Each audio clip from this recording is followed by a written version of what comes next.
Olá, turma de Epistemologia das Ciências Sociais, como vocês estão? Espero que estejam todas, todos bem.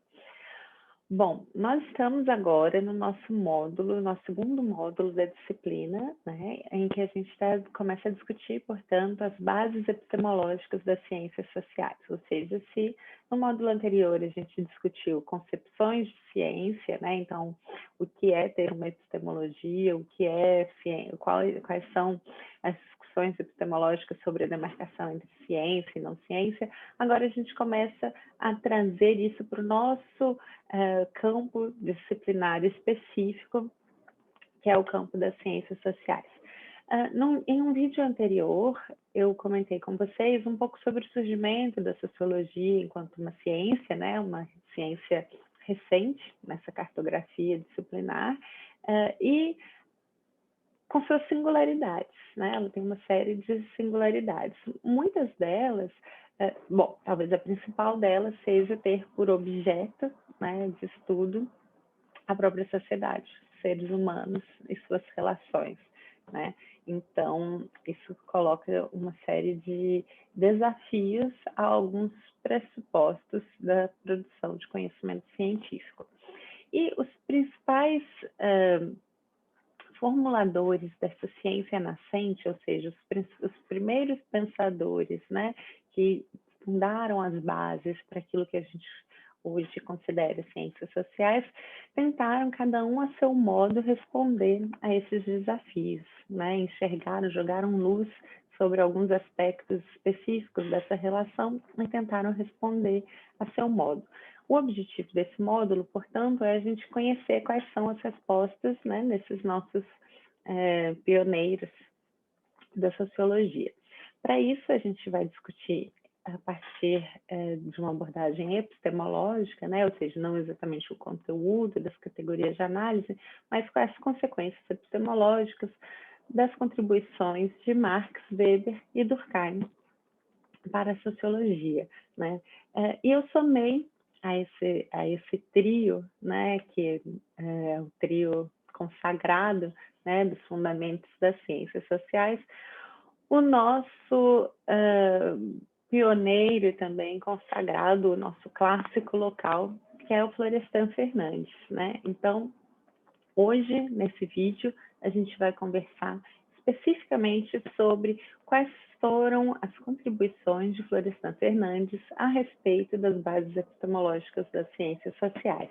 Essas contribuições, né, estão distribuídas, as epistemológicas, esses conteúdos estão distribuídos ao longo das suas obras, né, da sua vasta bibliografia, mas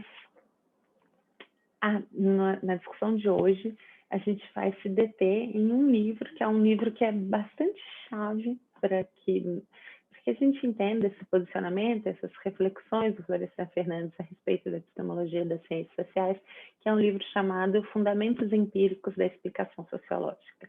Esse título também já diz bastante, né? Então, peço para vocês pararem para refletir acerca de cada uma dessas palavras, né, do título, e a gente vai conversar sobre alguns aspectos que ele apresenta ali. Antes de começar, né, eu queria mencionar com vocês assim, o quanto que o Florestan Fernandes ele é relevante para as ciências sociais brasileiras e também o quanto que a biografia dele é uma biografia muito importante da gente conhecer, da gente valorizar. Eu coloquei ali no material de apoio do Moodle 2 vídeos externos. Um vídeo é um vídeo realizado pela TV Cultura, por ocasião do centenário de nascimento do Florestan Fernandes, né? Ele nasceu em 1920. Esse vídeo eu recomendo muito que vocês assistam, porque traz depoimentos de vários intelectuais, pessoas que foram alunos dele, outros estudiosos da obra dele, né? E vão trazendo imagens e vão comentando elementos dessa biografia. Então, acho que é um vídeo que é bem bacana de vocês assistirem. E um outro vídeo foi um vídeo que também foi gravado ano passado, também por ocasião do centenário de Florestan Fernandes, no qual 2 sociólogos brasileiros, que são o André Botelho, que é o atual presidente da Associação Nacional de Pesquisa e Pós-Graduação em Ciências Sociais, né, e o Antônio Brasil, que é professor da UFRJ, discutem também a importância de Florestan Fernandes para a sociologia brasileira. Então, fica como material de apoio, eu recomendo vocês. Em termos muito pessoais, eu costumo brincar que quando eu estou muito cansada, eu penso na Florestan Fernandes. Por quê? Porque o Florestan Fernandes, ele teve uma vida muito difícil, muito batalhada. Se hoje ele é consagrado, então, como um dos maiores, se não o maior sociólogo brasileiro, não foi, isso não veio de graça para ele, nada veio de graça. Tudo na vida dele veio com muita luta, né? E por que eu digo que quando eu estou cansada eu penso nele? Porque, bom, muito rapidamente, porque esse vídeo não pode ficar muito longo, né? Mas o Florestan Fernandes, ele é filho de empregada doméstica, né? Ele nasceu numa família, a mãe dele, né? Ele criou o Florestan Fernandes sem um apoio de um companheiro, né? Então criou ele praticamente sozinha, mas a mãe dele morava numa casa de família, numa casa dessas famílias quatrocentonas de São Paulo, família tradicional de São Paulo, e nessas relações de trabalho, que a gente sabe bem como funcionam aqui no Brasil, então o Florestan cresceu inicialmente nessa casa, né, dessa família abastada, sob a tutela também, então, da patroa da mãe dele, né, e que exerceu uma série de influências sobre a vida dele. Mas ele, desde pequeno, teve que ir à luta, né, então, assim, ele trabalhou como engraxate, os meninos que trabalhavam como engraxate, nas ruas, trabalhou de tudo, sim, eu realmente recomendo que vocês vejam um vídeo sobre a biografia dele, procurem outras informações, mas em determinado momento ele não, ele fala que foi muito importante para a vida dele ter convivido com essa biblioteca que tinha na casa, né, dessa patroa da mãe dele, né, mas ele não teve acesso, então, a um ensino formal de uma família de classe alta, né, ou classe média. E na época, ele nasceu em São Paulo em 1920, né, e na época, então, que ele era jovem, acesso à universidade era uma coisa extremamente elitista, extremamente excludente no Brasil. Se hoje ainda é, né, a gente sabe o quanto que é um divisor de águas, tanto nas trajetórias pessoais, né, ter acesso ou não ao ensino superior, mas também no nível, em termos da porcentagem da população brasileira que tem acesso ao nível superior, é realmente uma porcentagem ínfima, né, muito menor do que deveria ser. Imagina na época em que ele era jovem. E ele, bom, me dá muita vontade de contar muita história, mas eu estou muito preocupada com o tempo, né? Mas eu sei que quando ele resolveu, então, entrar na universidade, ele a princípio queria fazer engenharia, mas em curso de engenharia só tinha durante o dia, e ele não tinha condições de estudar durante o dia, porque ele também precisava trabalhar, ele não podia abrir mão de trabalhar para só estudar. Então, ele resolveu fazer sociologia, né, na USP, porque era o curso que tinha à noite, era o curso que dava para fazer. Então, isso eu já acho um primeiro ponto da vida dele que é inspirador, né? Ou seja, ele não escolheu fazer, não é porque ele nasceu predestinado no mundo a fazer sociologia, esse sempre foi o grande sonho da vida dele. Era o curso que dava.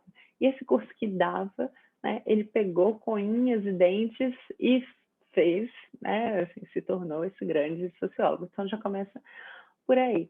Mas também, naquela época, eu estava dizendo, a universidade era muito elitista, né, ainda mais do que hoje ainda é, né, e os professores, ele conta, né, tem outras biografias dele, livros, imagens e tal, ele falando que os professores na época faziam assim, bom, vocês têm que ler o livro do Marx, por exemplo, esse livro só é bom a leitura dele em alemão, ou, sei lá, de qualquer determinado outro autor, vocês têm que ler em alemão, né? E o Florestan Fernandes não tinha menor, assim, nunca tinha estudado alemão na vida. Então, o que ele fazia? Ele trabalhava o dia inteiro, chegava de noite, ele ia para a aula, chegava na aula, né, os professores passavam textos, por exemplo, em alemão, mas também em outras línguas. Chegava de noite, no final do expediente, no final da aula, ele voltava para casa e ele começava a estudar alemão, para depois de estudar o alemão, ele conseguir ler o texto, para depois, no dia seguinte, começar tudo de novo. Então, imagina, né, brinco, brinco, estou muito cansada pensando nele, porque realmente foi um esforço tremendo que ele fez, né? E ele fez desse esforço tremendo uma possibilidade de produzir contribuições realmente relevantes, né, para o entendimento da sociedade brasileira e nas suas mais diferentes frentes, né? Então, eu comecei a falar, mas eu fiz uma apresentação aqui sobre ele. Eu vou abrir essa apresentação e a gente vai, então, começar a conversar. Vou compartilhar a tela e eu vou então, começar a discutir um pouco dessas contribuições. Então, tá aqui, eu vou visualizar em tela cheia.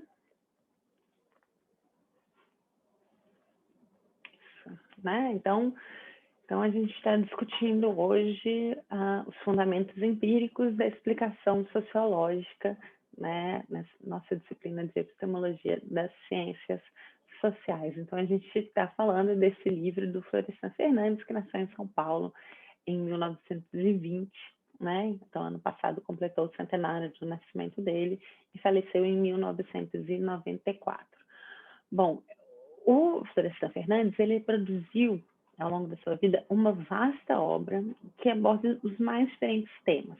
Por exemplo, uma das linhas de estudo dele, né, no qual ele tem publicações muito relevantes, é a linha de discussão de formação, desenvolvimento, lutas e perspectivas do povo brasileiro. Então, ele fez uma série de estudos, então, sobre o desenvolvimento brasileiro, sobre a formação do Brasil, as perspectivas. Então, esse é um eixo muito importante.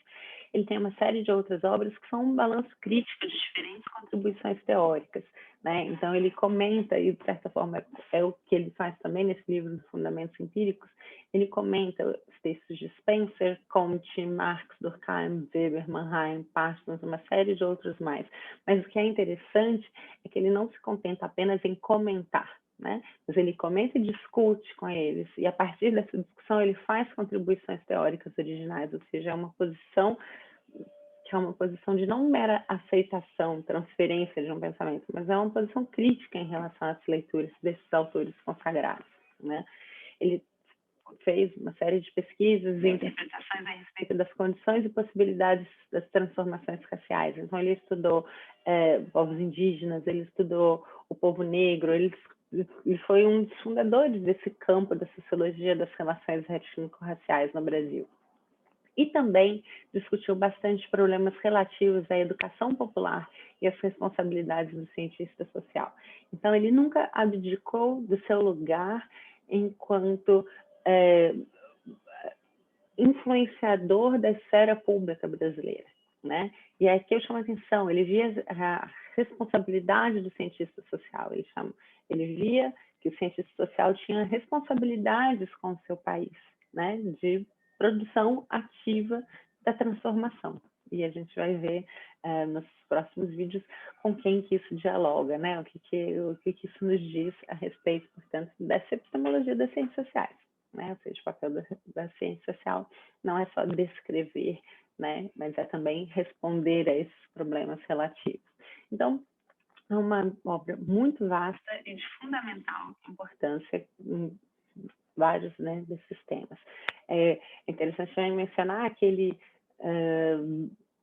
se colocou nesse lugar, né, de responsável pelas transformações do país, não apenas enquanto cientista social, mas também enquanto cidadão, né? Então, ele participou da vida pública do país, também atuando na política institucional, né? Também foi filiado ao partido fundador, filiado ao Partido dos Trabalhadores, né? Exerceu cargos públicos, né? E faleceu, né, após complicações de uma cirurgia que ele fez, e faleceu em um hospital do SUS, né? Então também nunca quis ter nenhum privilégio. Ele faleceu, já era, claro, um cientista renomado, mas nunca teve nenhum privilégio, nunca aceitou nenhum privilégio em relação a isso. Então é uma figura realmente muito célebre, muito interessante de ser estudada, conhecida, né, e valorizada. Bom, nesse texto, Fundamentos Empíricos da Explicação Sociológica, eu espero que vocês tenham tido a oportunidade de ler. Vocês vão ver que ele tem, então, é um livro que assim, aborda de uma forma muito aprofundada, né, várias questões para responder essa grande pergunta, né? Como fazer sociologia e quais são os fundamentos empíricos da explicação sociológica, ou seja, como que a gente fundamenta a explicação sociológica com base na empiria, né? O que isso remonta a vocês dos debates epistemológicos anteriores, né? Então, não são questões desligadas, né? Óbvio que a discussão da epistemologia da ciência social está diretamente vinculada à discussão da ciência, da epistemologia da ciência mais geral, né? E ele está direto no título apresentando um argumento, né? Então, a explicação sociológica ela é fundamentada em uma base empírica, né? E como que ele fundamenta esse argumento? Sobretudo, ele faz uma série de considerações, mas o que eu quero destacar para vocês é que ele vai nos oferecer uma contribuição a respeito do que é o ponto de vista sociológico, né? Então, ele vai falar: a interpretação científica não é um mero arrolamento de dados de fato, porém uma análise dos dados vistos através de problemas precisamente definidos. Então, isso aqui é uma frase, todo esse texto, todo esse livro dele é cheio de frases com muitos significados internos, né? Então, eu sei que não é um livro muito fácil de ler, mas peço que vocês leiam com calma, refletindo sobre cada palavra, porque nenhuma palavra está ali por acaso, né? Então, o que ele está falando? Que a interpretação científica não é um mero arrolamento de dados de fato. O que é um arrolamento de dados de fato? Não é ficar nessa ânsia quantitativista ou ânsia colecionadora de dados da realidade.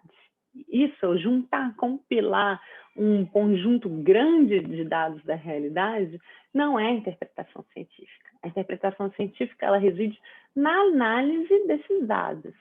E se analisa esses dados, o observando, o vendo, através de problemas precisamente definidos. Ou seja, os dados respondem a problemas que precisam estar definidos de uma forma concreta, né? E aí ele vai falar, assim sendo, a interpretação sociológica, ela precisa ser vista à luz desse duplo critério de análise. Então, se isso diz respeito, se essa questão de não se bastar um mero arrolamento dos dados de fato diz respeito à interpretação científica como um todo, para a interpretação sociológica é necessário um duplo critério de análise. E qual é o duplo critério de análise que ele vai dizer?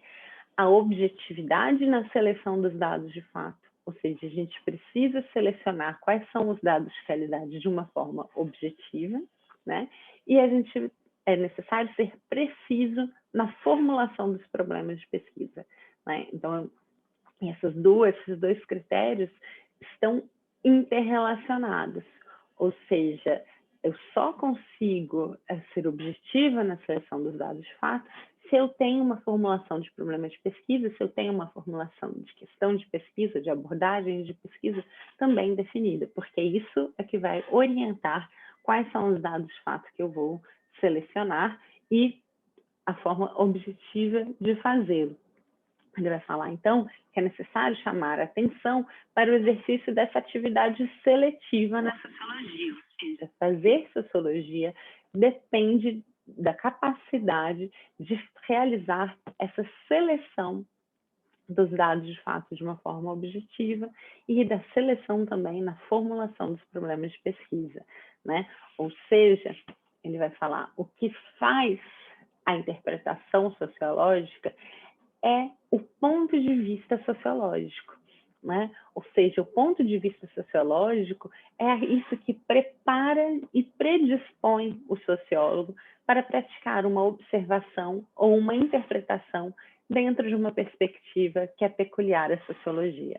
Então, o que é necessário é estar preparado e predisposto, portanto, para praticar a observação. A observação é uma prática, né? E também praticar uma interpretação.